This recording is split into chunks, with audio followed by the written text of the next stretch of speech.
Hey guys, it's Drac, and as promised, I will do a deck tech video. Let me get these straightened out. I'm actually at my desk in my office right now, and I'm going to do a deck tech video explaining my Esper list and kinda how it works. So first off, we use the Niv-Mizzet deck box because it's awesome. Second off, I sleeve all of my competitive decks in matte black KMC, or matte blue KMC perfect fit sleeves because I think that they're awesome. They shuffle really nice and they hold up for a long time. So that's the sideboard. We'll get into that in just a second. We'll start with the mana base. There's 1 plains, 2 islands, and 1 swamp, all from Unglued. I like Unglued basics. I think that they're very easy to distinguish as basics, and they're a little harder to find than the Unhinged, even though they're worth less money, so I think that they're neat. But the mana base is pretty self-explanatory. We're using blue, white, and black mana. We tried to minimize our amount of shock lands and maximize our ability to get blue sources on turn 1, and like have the ability to cast Augur of Bolas on turn 2.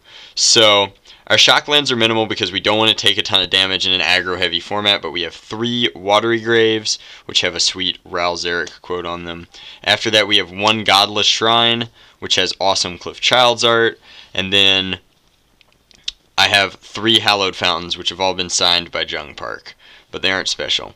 Then we maximize our number of dual lands that come into play untapped, our check lands, so to speak. So we have 4 Isolated Chapels. I only had 2 signed by Cliff Childs because that's all I had when I met him way back when. And then we have 4 of Glacial Fortresses because, again, we're maximizing our blue sources. And then we have 4 of Drown Catacombs.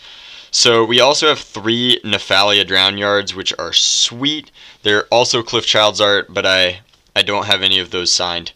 Now, the Drown Yards are important because they allow us to mill our opponent to death and give the deck some inevitability, which I think is really strong.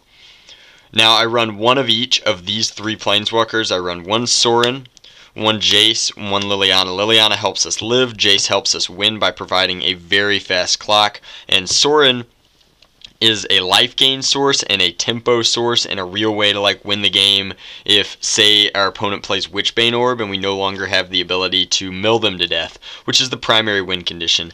Since the deck runs so many board sweeps, and we'll get to that later, there is a minimal amount of creatures. We run Augurs because they're a great roadblock and a relevant body, and they soak up a lot of damage. They also help us kind of even out our curve by finding draw spells. We never really want to miss a land drop. That's why we're running so many lands. We're running 4, 5, 6, 7, 8, 9, 10, 11, 12, 13, 14, 18, 22, 26. So 26 is plenty of lands. We run 1 of Restoration Angel. I think that the set art is much better than the promo art.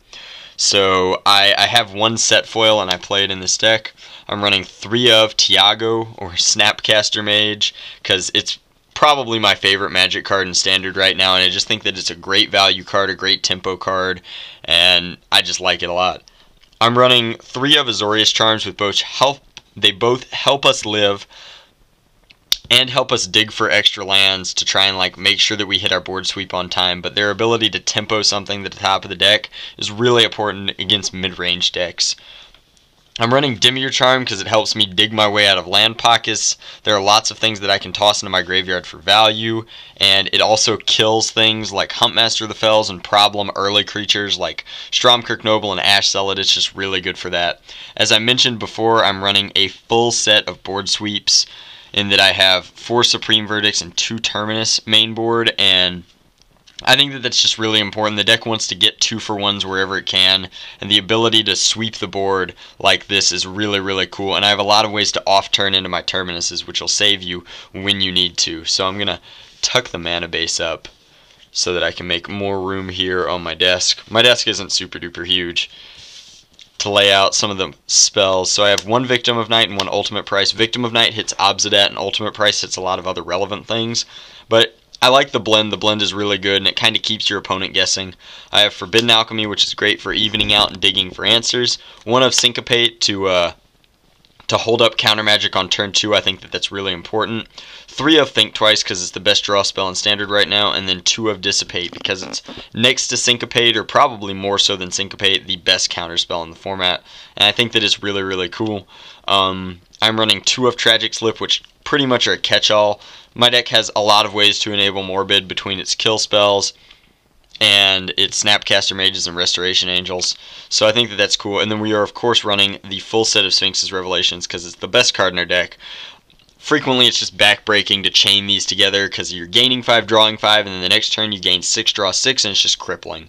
So I think that this is a really important card in the deck, and that's why I run all 4. I wish I had more in foil, but I only have the 2. So that is the main board. That's what we're starting our game ones with.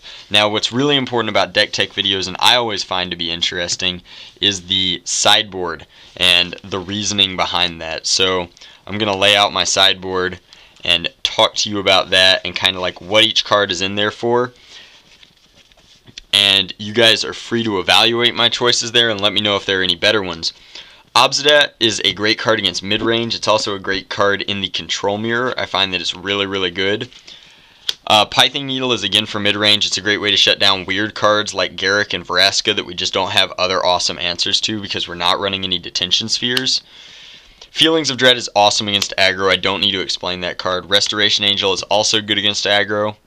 Devour Flesh is in here against both aggro and embankments, which I think is important. And then we have these 3 counterspells, which I think are excellent in the control mirror. I wish I had more of the full art Jace negates because I'm a big Jace fan. But that's my regular negate, full art negate, and then I have a Simic Dispel, which I think is pretty cool. So those are for control. I have another Jace, which is also for control. It just helps me fight the Jace war, and it increases the speed of my clock, but I don't need more than one in this aggro-heavy Unburial Rites format. I also currently have 4 answers to the Unburial Rites. I find that Purify the Grave lets me use my mill strategy and hit their targets for Unburial Rites as like a tempo-style deck, and Tormod's Crypt just kind of slows them down and makes them really question some of their choices. Aetherize is in here because it's a great Snapcaster target and it just blows away the Naya Blitz deck. It buys me so much time and it's really sweet and nobody ever sees it coming. And then Baby Jace is in here, or not Baby Jace, but Jace Architect of Thought, Jace 2.0, or whatever you want to call him. Architect of Thought is in here because he hits the board a turn earlier than Jace Memory Adept, which makes him lethal in the mirror match. Because he shuts down their Jace, I can always -2 him for card advantage, and he rarely dies to anything other than Legend Rule in the mirror. So that's like a really cool card that I think is really important. So that's my Esper deck. I've enjoyed playing it for some time, but I think the meta is shifting away from it being really good, and it may be time to move into something else. If you guys have any suggestions for decks that you'd like to see me play, I'm kind of looking at an America Tempo, America Control type build. I used to play an aggressive blue-red Delver deck back when blue-white Delver was the deck to play, and it just put up a ton of great results at tournaments, and I was really pleased with it. I wish it was still a viable strategy, but it just doesn't seem fast enough anymore in the days of like Naya Blitz. So that's my Esper deck. Thanks for watching, and please share your comments, opinions, concerns, and advice down in the comment section below. Appreciate it.